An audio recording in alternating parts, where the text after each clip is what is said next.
fil est blanchi pour absorber uniformément la teinture synthétique. Il est crucial de surveiller la quantité de teinture dans l'eau, ainsi que la température et le temps de trempage. Tous ces facteurs affectent significativement la qualité de la couleur. Après le rinçage du surplus de teinture à l'eau tiède, les fils sont suspendus pour sécher.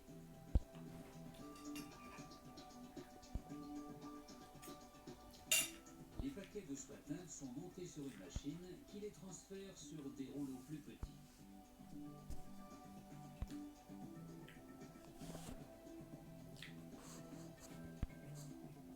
Ces rouleaux transfèrent le fil sur des cadres encore plus petits. Pour fabriquer du tissu de soie, le fil sera passé horizontalement entre des fils verticaux sur un métier à tisser traditionnel. Pendant ce temps, une autre machine enroule le fil sur des bobines.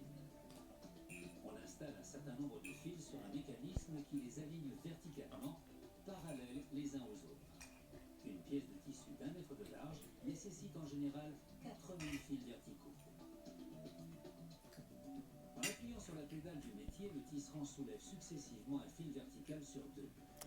En tirant sur une ficelle, on fait passer horizontalement entre eux une navette renfermant une bobine. Cet enchevêtrement de fils horizontaux et verticaux forme le tissu de soie. Plusieurs navettes renfermant des fils de couleurs, d'épaisseurs et de textures diverses servent à créer des motifs. Certains motifs, comme le brocart, sont si complexes et finement ouvragés que même les tisserands les plus expérimentés n'en produisent pas plus de 5 à 15 cm par jour. Pensez-y au brocart que j'établirai dans un mouchoir de soie. Dans un instant, la conservation-restauration fera le ménage et on sondera les profondeurs de l'usine produisant des bouteilles de plongée. A tout de suite.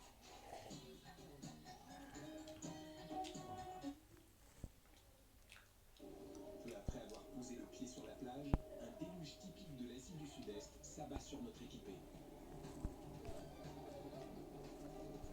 Certains passagers sont contents d'être venus, mais la pluie en a contrarié d'autres. On fait de notre mieux. On a 60 ou 70 passagers à ramener au bateau. Vu la météo, les passagers veulent rentrer. J'espère que la houle sera moins forte. On va bien voir. Au bout d'une heure seulement, les passagers et les membres d'équipage se voient obligés de regagner le bateau. L'excursion de dernière minute organisée par Jérôme est un fiasco. Le facteur météo est quelque chose que personne ne peut maîtriser, même avec de l'argent. Tout le monde est donc ramené au bateau. Plus tard dans la soirée, cette pluie n'est qu'un lointain souvenir. Les clients sont séduits par la cuisine du chef de cuisine Philippe Tremel. Il me faut 2 sols et un canard. Une sole de plus. Ça fait beaucoup à gérer. Parfois, on a de gros coups de feu. Il faut garder son sang-froid et rester concentré. Parce que ça va très vite. On a une bavette, à point. Il faut s'assurer que chaque assiette est complète. Sinon, on la renvoie et on recommence. Je vais avoir 2 canards appetizers. Une cuisine gastronomique est servie dans un somptueux et extravagant restaurant, sous l'œil attentif du maître d'hôtel Franck da Silva. Ce qui est important, c'est de réagir tout de suite. Non pas quand le dîner est terminé, c'est trop tard. 16 serveurs impeccablement rodés excellent dans leur tâche. Il faut avoir une bonne équipe.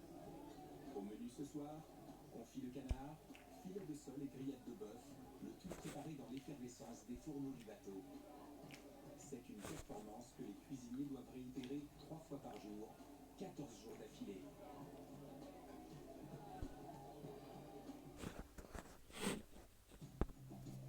Troisième jour, dès l'aube, le bateau reçoit un appel de détresse. Eulalie-Bac est officier en second sur ce bateau.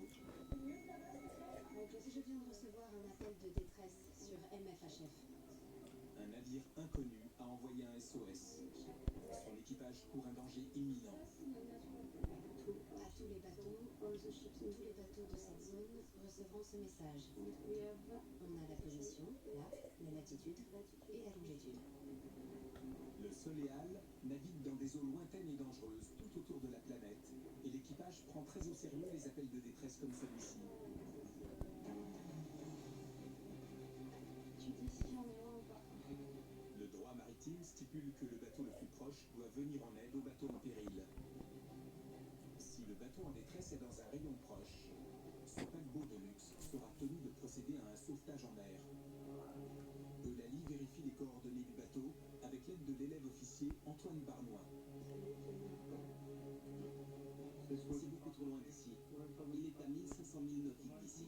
Il se trouve à des centaines de kilomètres de là, au large des côtes australiennes. Vous êtes ici, et ce bateau se trouve beaucoup plus bas, au sud-ouest de l'Australie. C'est très loin. C'est beaucoup trop loin. Le Soleal mettrait plus de 4 jours à arriver là-bas.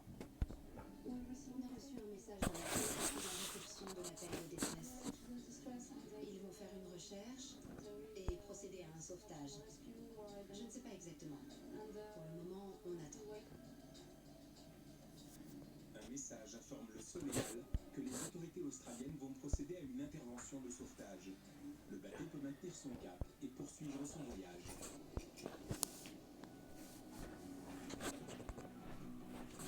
Après une journée entière de navigation, le bateau approche de sa deuxième escale, Palopo, sur l'île de Sulawesi, un endroit plus connu des Occidentaux pour son café que pour être un port de croisière de luxe.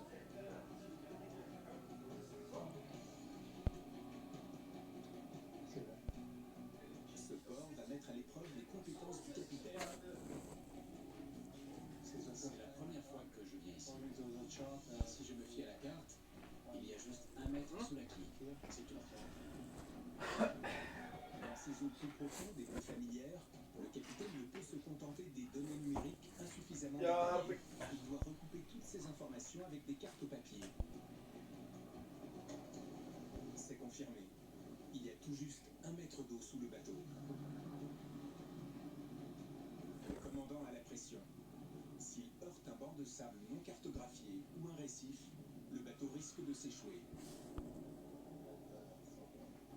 C'est déjà arrivé.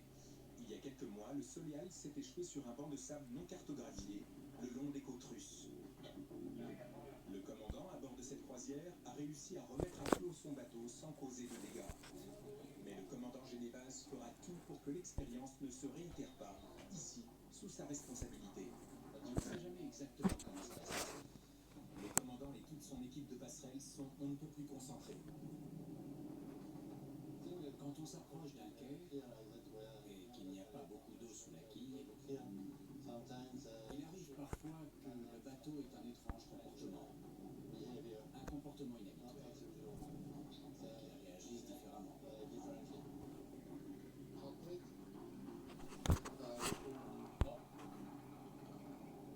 Le Soleal s'approche du quai à tout petits pas.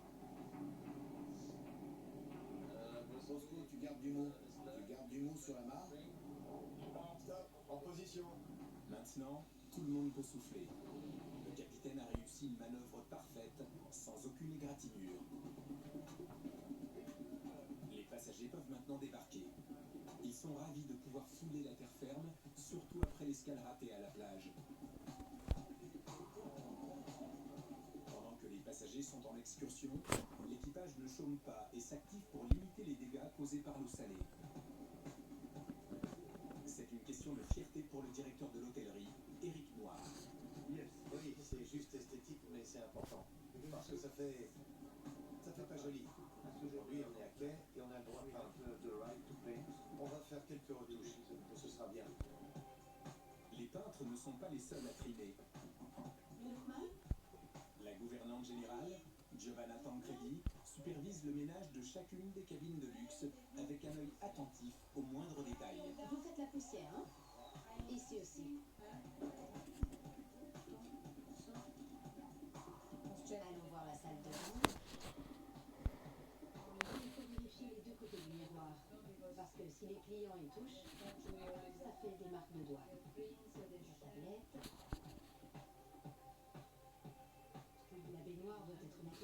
sûr.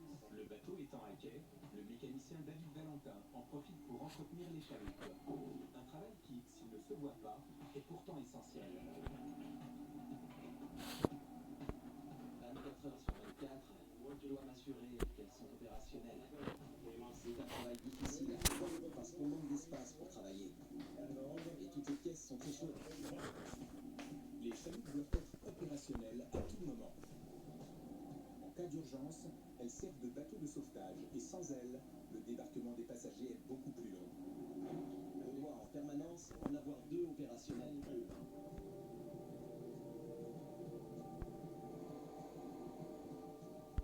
À la tombée de la nuit, les passagers retournent sur leur luxueux hôtel flottant. Pendant ce temps-là, le Soleal fait fureur auprès des locaux. Dans cette petite ville de Palopo, on voit rarement des bateaux somptueux comme celui-ci. C'est assez inhabituel, mais c'est sympa, vraiment. Comment dire? Ça n'arrive pas très souvent, mais c'est touchant. Parce qu'on voit bien que ça vient du fond du cœur. C'est sympa. Après des adieux chaleureux, un autre défi attend déjà le commandant. C'est un lieu appelé Larantuka, à l'extrémité orientale de l'île de Flores. Le chemin qui mène à cette petite ville portuaire est extrêmement étroit et mal cartographié. À bâbord 10, commandant. Et il n'y a pas de pilote de bord pour guider le navire dans ce dédale. Le lendemain, l'approche de Larantuka s'annonce encore plus épineuse. De la passerelle, le commandant Rémi Génévaz mesure l'ampleur du problème. Le seul moyen d'atteindre Larantuka, c'est d'emprunter un détroit peu cartographié. Si le Soleal n'est pas un énorme bateau, il est peut-être quand même trop gros pour ce chenal. On n'a pas de carte très exacte de ce détroit. La seule chose dont je suis sûr, c'est que si je reste au milieu du chenal, je suis du bon côté. Du fait de sa géologie volcanique, le détroit ne fait que 650 mètres de large, avec des affleurements rocheux immergés, non visibles de chaque côté. Les courants de marée sont plus forts à cet endroit du détroit. S'il dérive, le bateau pourrait s'échouer. Le commandant doit faire appel à ses compétences et à son instinct pour lire le chenal, en se fiant complètement à ce qu'il voit et en se méfiant de ce qu'il ne voit pas. C'est exactement ce que sont venus chercher les passagers. À bâbord 2, qu'on les emmène loin des sentiers battus, là où un navire classique ne peut aller. 2-0-0. Le timonier Neil Païla dirige prudemment le navire dans l'étroit chenal. C'est maintenant que commence vraiment la bataille contre le courant. Comme vous le voyez, on a du mal à maintenir la route. On est maintenant près du passage le plus étroit, entre ces deux caps. Comme vous le voyez, il y a beaucoup de passages de bateaux, de petites embarcations. Bâbord 5. Se déplaçant à une allure de 5 nœuds, soit 9 km/h, le Soleal ne quitte pas le centre du chenal. Capitainerie de Larantuka, ici le navire à moteur, le Soleal. Vous me recevez? À vous. Tandis qu'ils approchent du quai,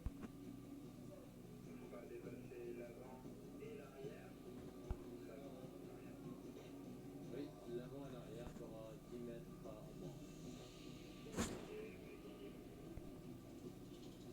mais mauvaise nouvelle. La jetée a été battue par les éléments et ses protections en caoutchouc, appelées pare-choc, quand ils ne tombent en miettes, sont carrément manquants. Le capitaine a peur que son beau bateau ne soit abîmé. La jetée est en mauvais état et les pare-chocs partent en grande partie en lambeaux. Il faut être extrêmement prudent quand on s'approche d'une jetée comme celle-là. Quand on a un navire flambant neuf, on fait attention à la peinture. On a réussi. Une fois le bateau amarré, le chef de cuisine Philippe Trémel part pour une aventure culinaire. Je vais au marché. pour trouver de nouveaux aliments. Il est en quête de beaux produits locaux pour agrémenter ses menus. Un peu dur. Le marché regorge de légumes frais locaux. L'autre chose, j'ai aussi 100 poissons. Les kangkong, autrement dit les épinards d'eau, sont recherchés depuis le début du voyage par le chef cuisinier. Ok, j'en prends 5 kilos.